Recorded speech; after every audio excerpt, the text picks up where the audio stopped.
My name is Mia. I'm 29 and I live in a quiet town in Colorado. This story happened one night as I was driving home from a work trip.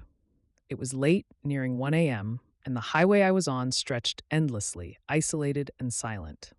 The kind of drive where time feels like it slows to a crawl. The only sounds were the hum of my car and the occasional gusts of wind buffeting against it. I was exhausted, but I just wanted to get home. At first, everything seemed fine. No cars in sight, just me and the empty road. Then I noticed it. A semi-truck appeared in my rearview mirror, its headlights piercing the darkness. Trucks weren't unusual on highways like this, so I didn't think much of it. But then, it started following me, too closely. At first, I told myself it was just a coincidence. Maybe the driver was just heading in the same direction. But when I changed lanes to pass a slower car, the truck switched lanes too, staying behind me.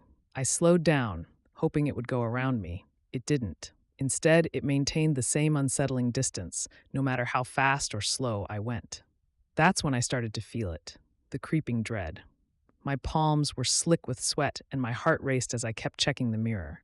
Those headlights bore into me, unrelenting.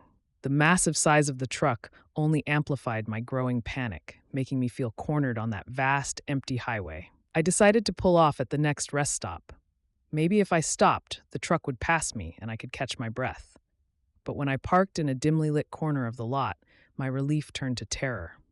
The truck pulled in right behind me. I froze. My chest tightened as I glanced around.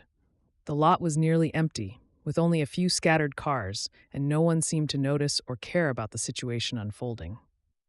The truck's headlights were blinding, its engine idling ominously. Every fiber of my being screamed at me to do something, but I felt paralyzed. My thoughts raced. Should I get out of the car? What if the driver was waiting for me to make a move? My gut churned with the inescapable feeling that I was in real danger. Without thinking, I slammed the car into drive and sped off, tires screeching against the pavement. My heart thundered as I glanced in the rearview mirror. The truck followed. Its headlights loomed closer and closer, a predator stalking its prey. I didn't stop until I had put miles between us. When I finally lost sight of the truck, I pulled over to the side of the road, trembling.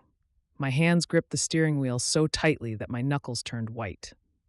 My body shook with adrenaline and fear, but I couldn't relax. Even as I drove the rest of the way home, I kept checking the mirrors, half expecting to see those haunting headlights reappear. Hours later, when I finally made it home, I was too shaken to sleep.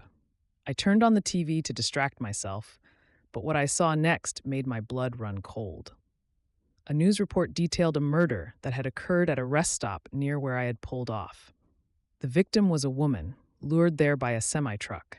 The report mentioned that the truck driver had been following women traveling alone on isolated highways.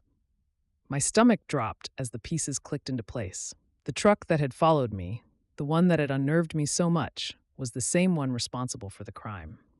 I sat there in stunned silence, realizing how narrowly I had escaped. If I hadn't trusted my instincts and left the rest stop, I might not be alive to tell this story. To this day, I can't drive at night without feeling that same creeping paranoia. Every time I pass a rest stop, I think about that truck, its relentless pursuit, and the life I almost lost. The memory haunts me, a chilling reminder of how fragile safety truly is.